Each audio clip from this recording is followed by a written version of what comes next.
Hi, friends. I'm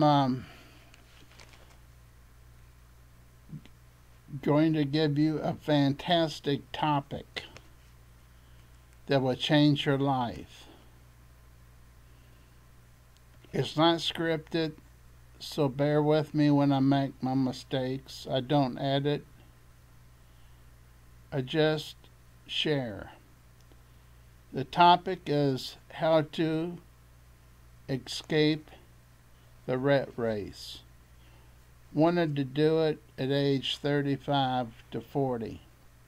That's when I read a book called Cashing In on the American Dream, How to Retire by 35. Guy's still living as far as I know. Last time I emailed him, he was in another country with his wife having the time of his life.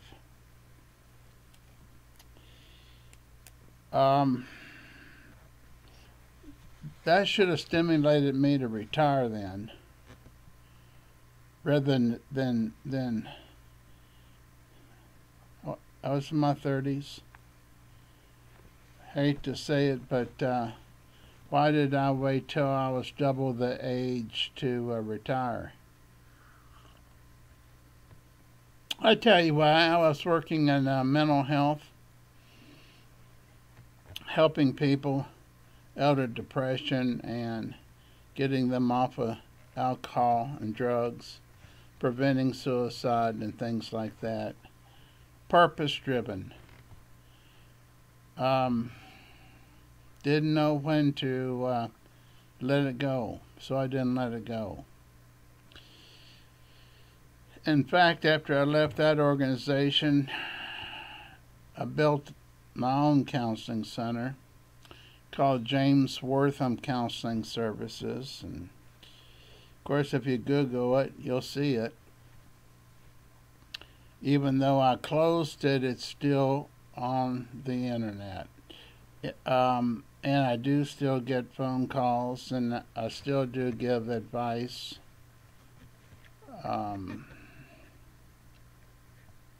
Okay, I'll tell the truth.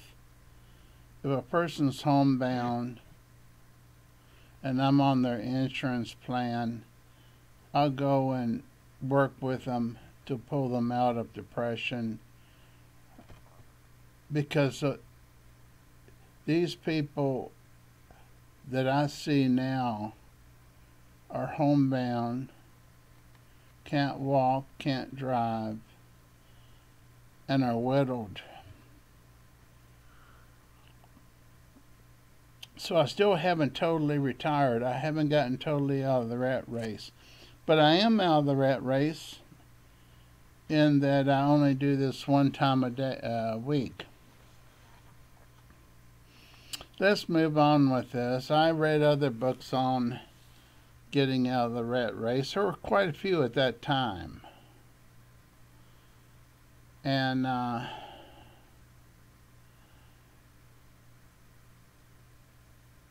as I talk to you now, I ask myself, do I have regrets that I didn't retire at 35 or 40?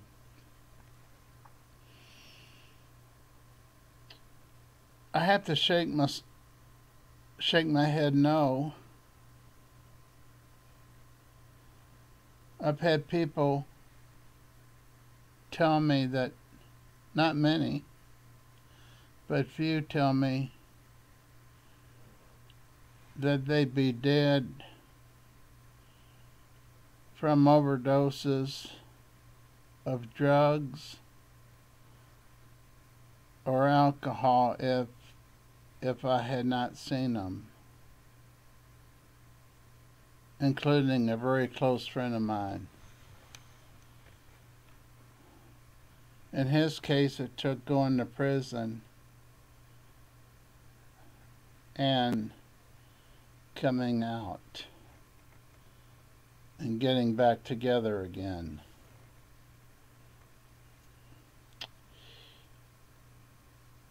In the middle, there was a changed life experience that he shared with me that happened in prison. He was a crack addict and a crack seller. Cocaine also, any other drugs. He could sell it, did sell it, until he was caught and went to prison. Okay, that kept me going and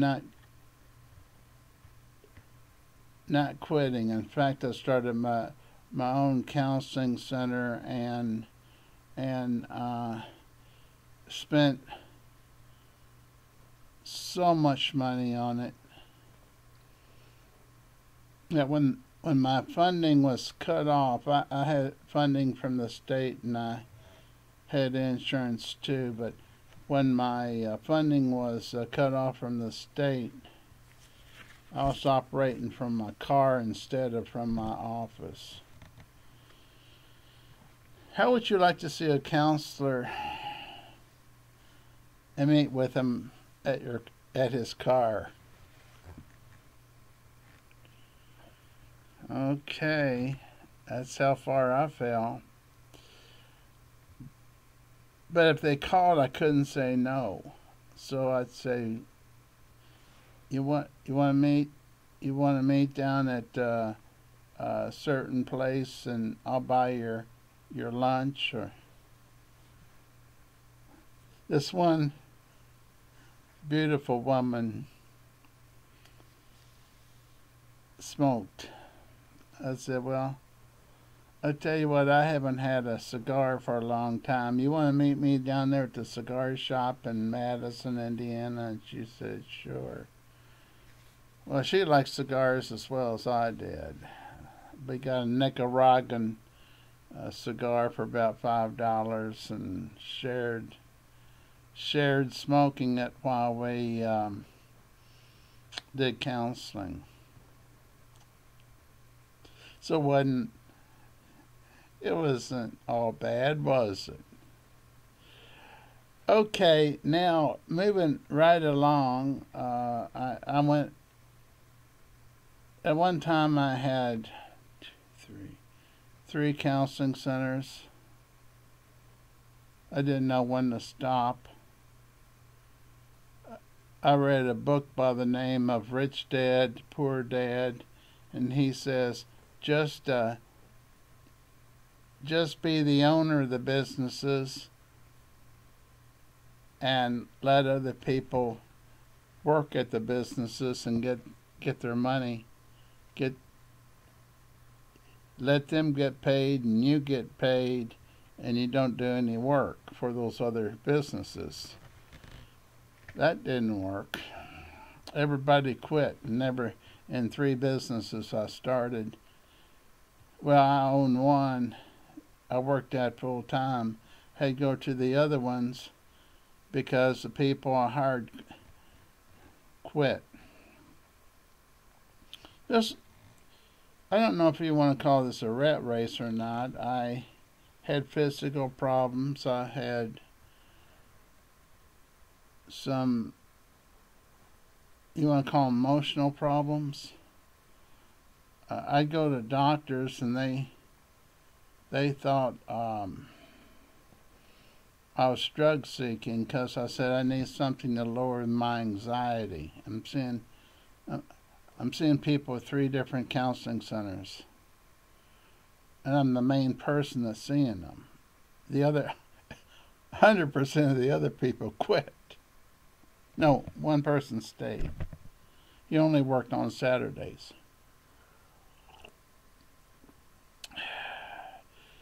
So I found out that doctors don't always believe the patient. So I told them what I had taken for anxiety, which I've had all my life. I've had anxiety. I inherited it. I would tell them that, and they thought I was drug seeking and refused to give me anything that would help me with anxiety. I finally went to a friend who was a doctor, and he sent me for x-rays. what do I need x-rays for? And that reason he sent me for x-rays is that I was humped over. And I had to leave the counseling center at least once an hour to go to the restroom to pee. He said, I want you to get an x-ray and see why you're hunched over and having to do all this. And, well, it was I needed an operation ASAP, and if you don't get, he said, if you don't get the operation immediately, you're gonna wish you had. So there was a nice crisis to deal with. Here I'm a therapist, and I'm supposed to handle I'm supposed to handle crisis, and I was so scared I wouldn't even go down for the blood test at the lab till they called me and said, we've got you scheduled for an x-ray tomorrow and we have no labs on you. And I said, is there still time? They said, yeah. I remember having my secretary. I had two secretaries. One secretary drove me down there, and I almost had to have her sign my name because my hand was wiggling. I was nervous, scared. I didn't want blood taken because I fainted before when blood was taken. Okay, so I finally scribbled my name down. They said it doesn't matter what it looks like. I go down there, and that's when he says, you better get an operation. You better get an operation immediately, or you wish you had. I think I just repeated it myself. And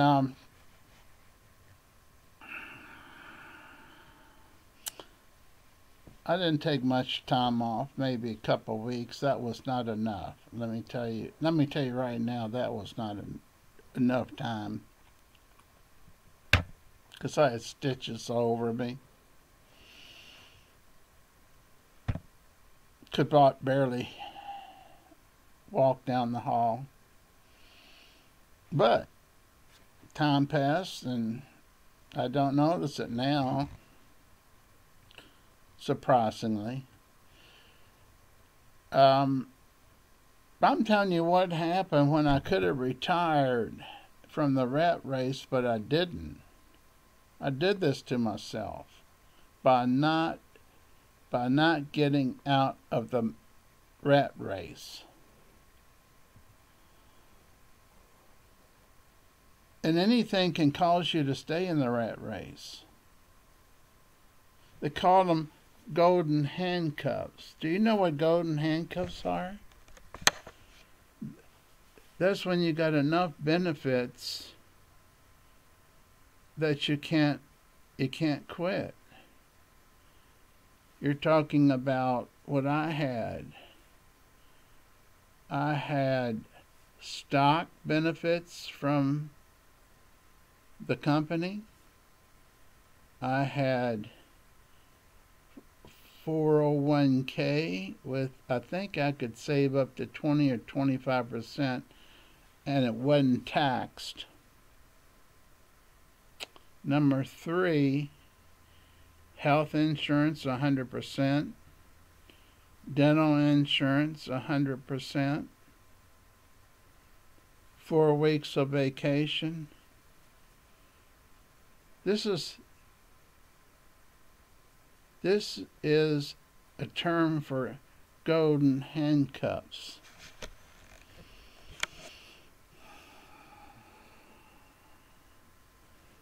The two go to ask them to get the key.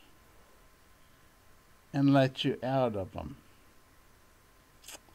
So, moving on from there, leaving there and having started 3 counseling centers, having them fail because of financial problems, operating from my car, and keeping on because the phone just rang.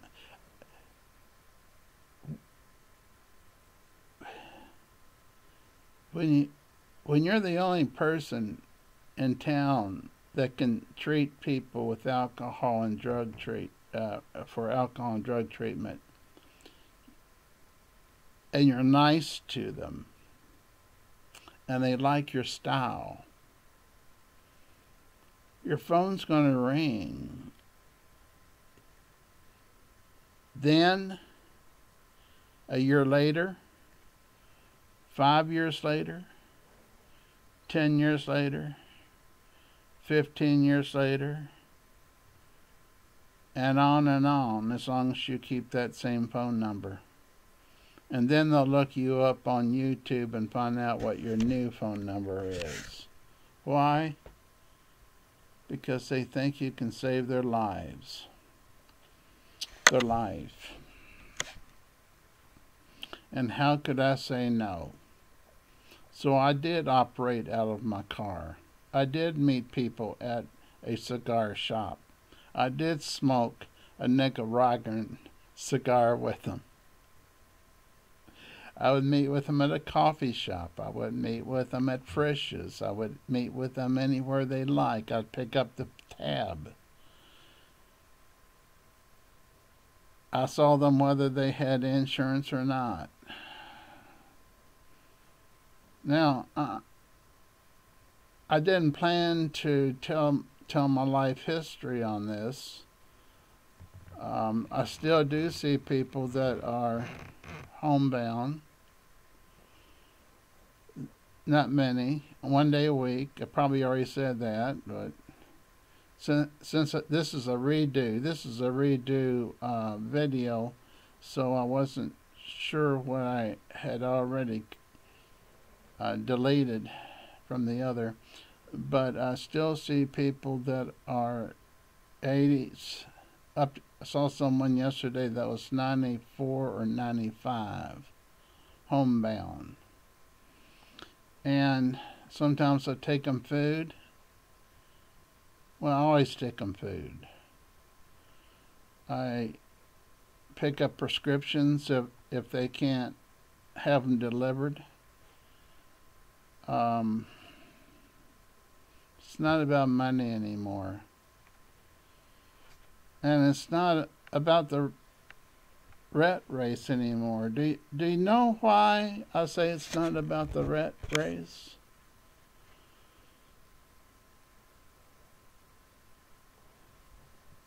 Listen to a video I did the last day or two on, I'm trying to think of the title of it. It was how to retire early, how I retired early, and how you can too.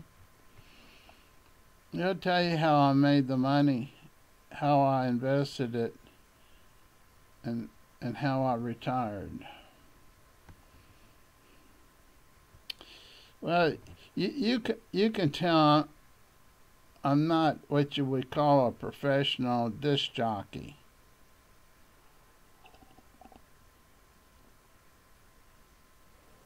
I'm not a professional TV announcer either.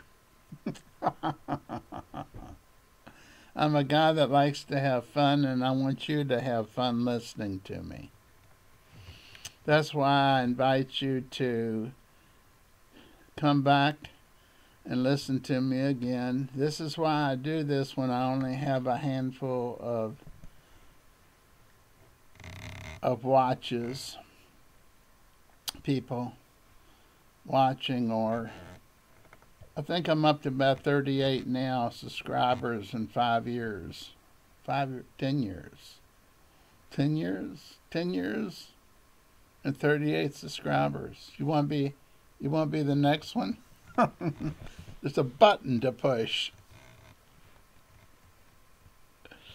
I don't care because I'm doing it for fun. I don't need the money. Everybody loves money, right? I mean, no one's gonna.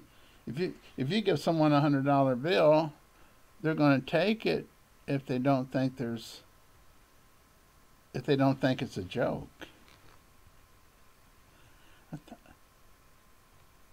Thanks for listening. God bless you all.